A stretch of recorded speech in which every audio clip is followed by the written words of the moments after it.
Épisode 12. Les Castels, vins et boissons. Bonjour à tous et bienvenue dans Destin de fortune, le podcast qui explore les histoires inspirantes des grands entrepreneurs et des dynasties familiales. Je suis Caroline Bonneau, fondatrice du cabinet Arturo Wealth Management et de la chaîne YouTube Caro Gestion Privée, dédiée à l'univers du patrimoine, de l'investissement et du succès entrepreneurial. Aujourd'hui, nous allons plonger dans l'histoire de la famille Castel, souvent surnommée l'empire discret du vin et de la bière. Au cours de cet épisode, nous verrons comment un négociant bordelais a bâti l'un des plus grands empires viticoles et brassicoles du monde et quels enseignements nous pouvons en tirer pour l'investissement et la gestion de patrimoine. Avant de commencer, je vous invite, si ce n'est pas déjà fait, à vous abonner à ma chaîne Caro Gestion Privée sur YouTube. Vous y trouverez de nombreuses vidéos pédagogiques sur le patrimoine et l'investissement qui complètent parfaitement ce que nous évoquons ici. Maintenant, commençons par le début. L'ascension de Pierre Castel et la fondation du groupe. Pierre Jesus Sébastien Castel est né le 17 octobre 1926 à Berson, en Gironde. Issu d'une famille modeste d'immigrés espagnols, il grandit au milieu des vignes. Très tôt, Pierre quitte l'école. Il n'a que 12 ans pour aider son père dans les champs. La débrouillardise et le travail acharné font rapidement partie de son quotidien. À 18 ans, il a une idée qui va changer sa vie: vendre du vin en vrac à bas prix. Cette idée simple lui ouvre les portes du négoce et lui permet de devenir l'un des premiers négociants de vin rouge bordelais au monde. 1946. À seulement 20 ans, Pierre Castel part pour le Cameroun avec 600 barriques et 25 000 dames-jeannes de vin rouge. L'opération est un succès retentissant. En quelques semaines, tout est vendu grâce à ses partenaires locaux. C'est le début d'une aventure hors de France. 1949, Pierre et ses trois frères aînés, Marcel, Jean et Angèle, rejoints par leur sœur, fondent Castel Frères dans le quartier des Chartrons à Bordeaux. Le modèle est simple. Ils exportent leur vin rouge de table vers l'Afrique francophone. Très vite, ils vont innover en embouteillant le vin directement sur place, dans les capitales africaines comme Dakar, Abidjan ou Libreville, pour réduire les coûts de transport et répondre à la demande locale. Année 1950 à 60. Le groupe Castel connaît une croissance rapide. Profiteur des vins bon marché d'Algérie, déjà désertés par les négociants traditionnels, et de frais de fonctionnement très bas, les Castel s'imposent face à la concurrence. Ils rachètent des marques populaires de vins de supermarché en France, Vieux Pape, La Villageoise, Baron de l'Estac, l'Anagramme de Castel, et consolident des négociants affaiblis comme Roche-Mazet en Languedoc, Critère en Bourgogne ou Listel en Provence. Qualité bordelaise. Pour asseoir le prestige familial, Pierre Castel amorce à la fin des années 1980 un virage qualitatif. Il acquiert plusieurs grands crus bordelais, tels que le château Bechevel à Saint-Julien et le château Montlabert à Saint-Émilion. Cette diversification vers des vins haut de gamme assure la pérennité du groupe et renforce l'ancrage des Castel en Gironde. Ainsi se construit l'ascension de Pierre Castel. Parti de rien, il a su exploiter le boom des vins pas chers après-guerre et anticiper l'ouverture de nouveaux marchés. Sa capacité à innover, en vendant du vin en vrac, puis en l'embouteillant sur place, est un marqueur fort de son esprit entrepreneurial. À retenir, à travers ses débuts, on voit plusieurs piliers de son succès: la prise de risque, export vers l'inconnu en Afrique, l'innovation, embouteiller localement, et la solidarité familiale, création de Castelfrères. Son histoire rappelle que, pour réussir à grande échelle, il faut parfois sortir de sa zone de confort et exploiter des marchés oubliés ou émergents. Avant de poursuivre, je vous rappelle que pour approfondir ces sujets liés à la gestion de patrimoine et à l'investissement, vous pouvez suivre ma chaîne Caro Gestion Privée sur YouTube. Vous y trouverez des analyses et conseils pour gérer votre patrimoine, investir dans divers secteurs et comprendre comment les grands entrepreneurs bâtissent leur fortune. N'hésitez pas à vous abonner pour ne rien manquer des prochains contenus. L'expansion internationale du groupe, vin, bière et boissons en Afrique. Après avoir consolidé ses positions en France, Pierre Castel se tourne résolument vers l'international et notamment vers l'Afrique. Très tôt, il prend conscience du potentiel colossal du continent pour le vin et surtout la bière et les boissons. Voici les grandes lignes de son expansion. L'Afrique comme moteur de croissance. Au lendemain de la Seconde Guerre mondiale, alors que l'Europe se reconstruit, Castelfrère envoie des cargaisons massives de vin bordelais vers l'Afrique de l'Ouest. Pierre Castel l'a souvent répété: ce que j'ai acheté en France, je l'ai eu grâce à l'Afrique. Nous sommes un groupe africain car ce continent représente 90% de notre activité. Le groupe réalise environ 4,5 milliards d'euros de chiffre d'affaires sur le continent africain, soit près de 95% des bénéfices du groupe, et opère dans plus de 20 pays. C'est en Afrique que Castel gagne son argent pour financer ses expansions ailleurs.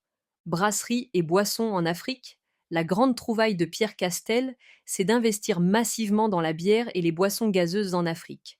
En 1967, il fait la rencontre décisive d'Albert Bernard Bongo, alors secrétaire à la présidence du Gabon, et futur président Omar Bongo. Ce contact lui ouvre les portes de Léon Mba, le président gabonais, qui l'encourage à monter une brasserie au Gabon afin de supprimer la dépendance du pays vis-à-vis de la bière importée du Cameroun. C'est ainsi que naît la Société des brasseries du Gabon, Sobraga, première pierre de l'empire brassicole des Castel. Partout en Afrique, Castel négocie directement avec les gouvernements pour implanter des usines.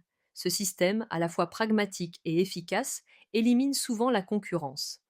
Aujourd'hui, le groupe Castel domine la production de bière au Cameroun, en Côte d'Ivoire, au Tchad, en Guinée-Bissau, au Mali, avec des marques populaires comme 33 Export, Castel Beer, Flag ou encore Bracongo en RDC, il réalise des marges très élevées. Diversification des boissons. En parallèle, le groupe développe une large gamme de boissons non alcoolisées en Afrique, eau minérale, soda. Cette synergie bière-boisson est particulièrement rentable. Même en période difficile, crise ou conflit, les boissons sont consommées dans les maquis ou dans les villages, assurant une stabilité des revenus. Le groupe a notamment contrôlé des marques d'eau minérale renommées, comme Cristalline et Saint-Yor, et exploité la licence d'embouteillage de Coca-Cola dans certains pays africains. Expansion mondiale. En dehors de l'Afrique, Castel ne néglige pas les autres marchés. Il s'installe notamment en Asie, en Europe de l'Est et en Amérique du Sud, souvent en acquérant des brasseries locales. Au total, on compte plus de 200 entités du groupe Castel dans le monde. Son siège social reste toutefois en Europe. Il dirige depuis Genève et Paris, mais l'âme de l'Empire reste ancrée en Afrique. L'objectif du groupe est ambitieux: tripler son chiffre d'affaires d'ici 2030, principalement en Asie et en Afrique. Ces expansions internationales sont rendues possibles par une stratégie opportuniste: rachat de distillateurs locaux, négociation de joint ventures avec des États, adaptation aux goûts locaux. L'anecdote suivante illustre bien l'esprit de conquête de Castel. Anecdote: au début des années 1960, à Libreville, Gabon, peu de bars offrent de la climatisation et une bière fraîche. Pierre Castel, alors âgé d'environ 35 ans, se rend dans un bar nommé Le Frigidaire pour échapper à la chaleur. Pendant qu'il profite de sa boisson, un jeune assistant de la présidence l'aborde. Sans lui dire si c'est une autorité politique ou un simple opportuniste, le jeune homme l'invite le lendemain au palais présidentiel. L'entrepreneur s'y présente, incertain de la portée de cette rencontre. À sa grande surprise, c'est bien Léon Mba, le président gabonais lui-même, qui l'accueille. Le président lui fait part de son agacement. Je ne veux plus dépendre du Cameroun pour la bière de mon pays. Il met au défi Pierre Castel. Montez une brasserie au Gabon, on vous soutiendra. Pierre Castel, qui n'avait pas prévu de se lancer dans la fabrication de bière, accepte aussitôt l'idée, au prix, ironie du sort, d'un terrain contre la brasserie. Cet échange anodin dans un bar a bel et bien déclenché la naissance des brasseries du Gabon et ouvert la voie à la domination du groupe dans toute la région. Cette anecdote montre combien l'expansion de Castel en Afrique a reposé sur des rencontres inattendues et sur la capacité à saisir les opportunités politiques et économiques. Le fonctionnement familial et la gouvernance discrète.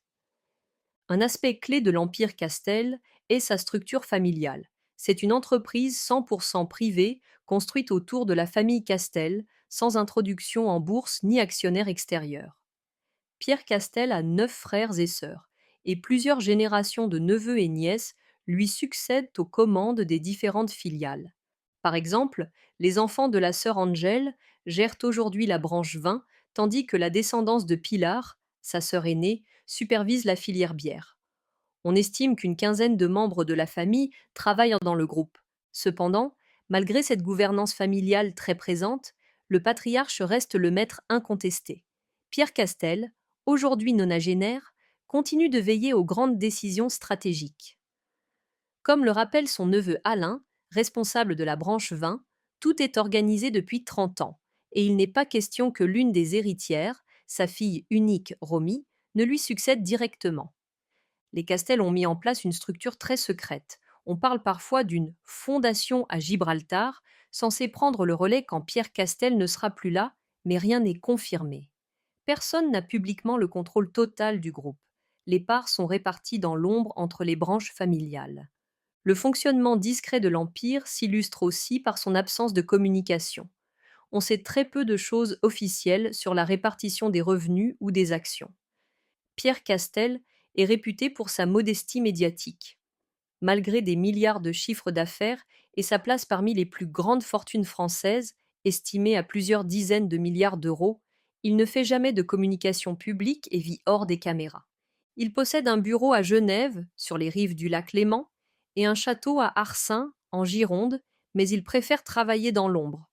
Les Castel ne publient pas de rapport annuel, ce qui augmente le mystère autour de leur patrimoine. À retenir, l'Empire Castel est un exemple de gouvernance familiale forte et discrète. Cela signifie une prise de décision rapide, pas de conflit avec des actionnaires publics, et une vision de long terme, mais aussi un manque de transparence. Pour les passionnés de patrimoine, c'est un rappel que les entreprises familiales peuvent contrôler leur destinée de façon très rigide, sans devoir rendre des comptes à des investisseurs extérieurs. Stratégie patrimoniale, diversification, immobilier, investissement complémentaire et transmission. La fortune des Castel ne repose pas sur un seul type d'actif. La diversification est au cœur de leur stratégie patrimoniale. Voici les grands axes. Diversification sectorielle. Au fil des décennies, le groupe Castel s'est développé dans plusieurs secteurs complémentaires. Au départ axé sur le vin de table, il a largement diversifié en bière, boissons gazeuses, eau minérale, cristalline, Saint-Yor, et plus récemment, spiritueux. Plus de la moitié du chiffre d'affaires du groupe vient aujourd'hui de la bière et des boissons en Afrique, le reste du vin et d'autres activités. Cette diversification produit des synergies. Par exemple, le réseau de distribution mis en place pour les boissons en Afrique a facilité l'écoulement des vins français sur ces mêmes marchés. Immobilier et terroir. En France, les Castel investissent dans la pierre viticole. Pierre Castel est propriétaire de plusieurs domaines prestigieux à Bordeaux, Château d'Arcin, Mont-Labert, Béchevel, etc., ce qui est à la fois une passion familiale et un placement patrimonial. En Gironde, il possède également le château Barrère à Arsens, où il habite en surveillant la production. Le vignoble est considéré comme un actif à la fois culturel et financier. Ils enrichissent ainsi le patrimoine foncier familial. À l'étranger, le groupe possède aussi des immeubles et unités industrielles, usines de brasserie, caves, entrepôts, étalant leur présence physique. Finance et cash flow. Le succès brasseur du groupe génère chaque année des centaines de millions de bénéfices en Afrique. Au lieu de verser d'énormes dividendes ou de solliciter la dette, Castel réinjecte ses profits dans de nouveaux achats. Par exemple, les acquisitions de marques de vin en France, Listel en 2017, acquisition de la chaîne de cavistes Nicolas au début des années 90, ont souvent été financées en fonds propres sans recourir au marché financier. Cette prudence financière, vivre sur ses réserves, est une clé de la longévité du groupe. Transmission familiale. Côté succession, les Castel planifient discrètement. Comme mentionné, la transmission de la direction se fait en interne, de génération en génération. Alain Castel explique que tout est organisé depuis 30 ans. Ils ont créé une structure de holding familiale, vraisemblablement basée à l'étranger, Gibraltar ou ailleurs, pour pérenniser l'empire au-delà de Pierre. Les détails ne sont pas publics, mais on sait qu'il a parlé de ces enjeux en privé et qu'il veut éviter les conflits. Pour la gestion patrimoniale, cela signifie anticipation. Même si les Castel semblent secrets, leur approche est claire. Privilégier le cadre familial, protéger le capital et préparer une transmission en douceur. Cette stratégie patrimoniale a permis de bâtir un véritable géant familial. Le groupe Castel emploie aujourd'hui plus de 40 000 personnes dans le monde et sa valeur est estimée à plusieurs dizaines de milliards d'euros. Grâce à la diversification et à la maîtrise des coûts, il figure régulièrement dans le top 10 des fortunes françaises. Anecdote authentique, histoire de l'Empire Castel. Pour donner vie à cette histoire, évoquons quelques anecdotes captivantes autour du groupe Castel. Au hasard d'un bar, nous avons déjà raconté l'anecdote de Libreville, au Frigidaire, qui a scellé le lancement de la bière au Gabon. C'est l'exemple type d'un hasard marquant. Imaginez, un entrepreneur français fortuné, alors aux premières loges d'un bar à clim pour fuir la chaleur africaine. Et le lendemain, il signe un contrat de brasserie avec un chef d'État. Le commerce de détail, l'achat de Nicolas, début 1990. En 1992, Pierre Castel rachète la chaîne de cavistes Nicolas, la célèbre enseigne de vin en France. Pour beaucoup, ce choix est surprenant. Pourquoi aller vendre dans les boutiques alors qu'il domine les grandes surfaces? L'idée était double: avoir une distribution haut de gamme pour les vins de la famille, mais surtout acquérir une image plus prestigieuse. Les Castel, jusque-là connus pour les vins de supermarché, pouvaient désormais toucher les amateurs de vins fins. Cette acquisition montre comment le groupe utilise parfois des opérations stratégiques pour renforcer sa légitimité et sa marque, et pas seulement pour le profit immédiat. Le fondateur discret, baptisé Jésus en Suisse. Voici une anecdote qui illustre la discrétion et la ruse fiscale de Pierre Castel. En 1981, après l'élection de François Mitterrand en France, Castel déménage en Suisse, à Genève. Il crée alors une société sous le nom de Jésus Castel, son prénom de naissance, pour s'inscrire au registre du commerce. Pendant 30 ans, les autorités fiscales suisses ne font pas le lien entre Jésus et Pierre. Ce stratagème est révélé par la presse en 2023, lorsque le groupe de médias Gotham City republie un jugement exigeant des amendes fiscales à Castel. Sous le coup, les juges genevois retirent le jugement et Castel parvient à négocier son passif. Cette histoire rocambolesque, où l'homme d'affaires breton se cache derrière le nom de Jésus, est une preuve supplémentaire de son goût pour la discrétion et sa capacité à brouiller les pistes. Mais elle lui vaut aussi les gros titres et un rappel qu'aucune fortune n'échappe totalement aux autorités. Le mystère de Gibraltar. Les Castel entretiennent un flou autour de leur succession. Des journalistes évoquent parfois l'existence d'une fondation Castel, installée à Gibraltar, qui gérerait l'Empire après Pierre. En réalité, personne n'en sait rien de concret, ni les parts exactes, ni le plan de succession exact. Cette opacité complète la discrétion du fondateur. Plus d'un observe que, dans les grandes familles riches, la transmission peut devenir un casse-tête générant de violents conflits. Les Castel semblent s'en prémunir en gardant leurs secrets. La nouvelle génération est l'avenir. Même si on dit peu de choses en public, des indices montrent que la troisième génération, neveu et nièce de Pierre Castel, prend doucement du galon. Des postes clés dans la qualité, la communication, le commerce leur sont confiés. Ils grandissent avec la culture Castel, pourtant l'aîné de la famille reste Pierre. On raconte que son unique fille, Romy, ne prendra pas la tête du groupe. Un neveu a même déclaré: tout est déjà en place depuis longtemps. Cette anecdote souligne à nouveau la façon méthodique dont les Castel préviennent l'avenir sans fanfare. Ces histoires illustrent une chose: au-delà des chiffres, c'est l'esprit de famille, la prise de risque et la discrétion qui façonnent le destin de l'Empire Castel. Si ces récits vous passionnent, vous aimerez sans doute découvrir d'autres histoires d'entrepreneurs et de gestionnaires de patrimoine. N'oubliez pas de visiter ma chaîne Caro Gestion Privée sur YouTube. Vous y trouverez des vidéos sur des parcours inspirants, ainsi que des conseils pour bâtir et gérer votre propre fortune. Abonnez-vous pour ne rien manquer. Enseignements clés pour les investisseurs et gestionnaires de patrimoine. Que retenir de cette épopée du groupe Castel? Voici quelques enseignements clés pour les auditeurs intéressés par l'investissement international, les secteurs grand public et la gestion de patrimoine familial. Saisir les marchés émergents. Pierre Castel a bâti son empire en misant sur l'Afrique quand personne n'y croyait. Il a compris qu'un marché encore peu développé offrait une croissance insolente. Pour un investisseur, cela rappelle l'intérêt d'anticiper les tendances mondiales. et d'oser les marchés qui semblent lointains ou complexes. Diversification sectorielle. Castel n'a pas mis tous ses œufs dans le même panier.